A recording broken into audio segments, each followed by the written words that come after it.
All right, what is Kegsbreath doing by calling potentially all of the flag officers in the military to meet with him, other than trying to get eaten for lunch? Nobody knows. Okay. There's a good video by Angry Male Vet where he talks about what he thinks, and I've shared it, and it's very good. And I'm basically on the exact same page. Nobody knows what they're trying. This is pretty unprecedented. That being said, if I was a major in the Nasty Girls and I had taken the job of Secretary of Defense that I was woefully unqualified for, and by the way, it hasn't been changed to Department of War yet. No, that's just something they bloviated. That's not how it works.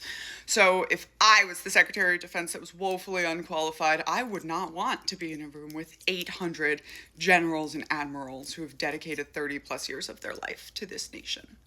But one of the things he could be doing is trying to get them to all make some sort of loyalty pledge.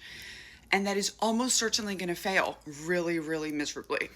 Again, like the entire US military knows the oath that they took.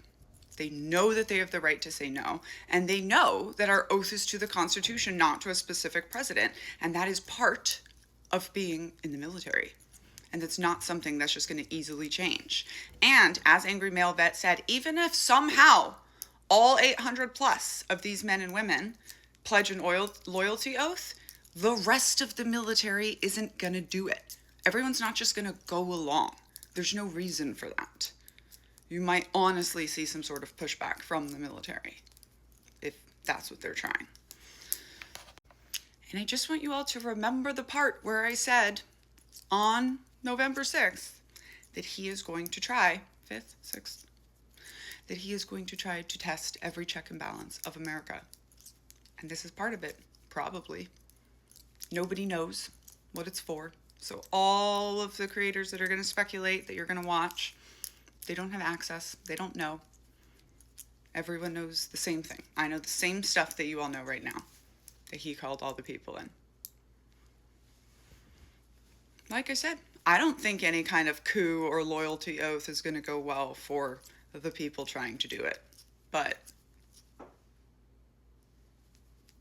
this is the timeline we're on. Like I said, we're going to be on a march toward looking like a Latin American dictatorship.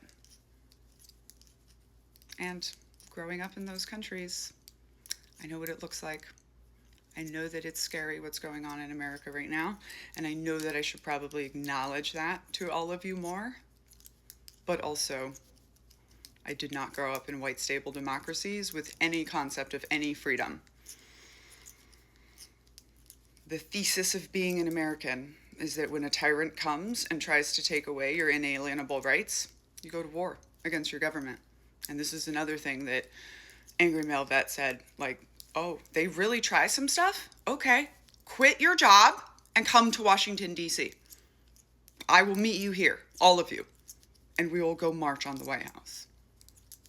There is no point, I remind you, at which 360 million humans, especially with our 500 million guns, can't decide who is in charge of us and how we want to live our lives. And for all of you that are going to say, boom, drones, I was the brigade drone combat manager during combat. And I remind you that we had drones and tanks in Afghanistan, and we lost quite decidedly there too. There are 13 million veterans outside the military. We have much more combat training outside the military than inside the military. And our exact area of expertise, all of us, everybody who has served, is how to beat the American military with low-tech tactics. So, maybe they're trying something, and we're all going to find out how it goes. And, like, please stop saying, I hope they remember their oaths. It's really insulting. It's really, really insulting to imply that these people who have served their country for 30 years are just going to forget about their oaths and don't know how to deal with a tyrant. Let's let it happen and see what happens so that we can respond. And in the meantime, start thinking about what you are willing to give up to and including your life, for freedom, Americans. I'm Danielle, a scholar of cults, extreme groups, and extremely bad leadership. I wrote a book called Uncultured about growing up in the Children of God religious cult and going into the cult of the U.S. Army. You can get signed copies attached here. And of course, Culting of America is on pre-sale, comes out January 20th, and you can get copies attached here. Have a day.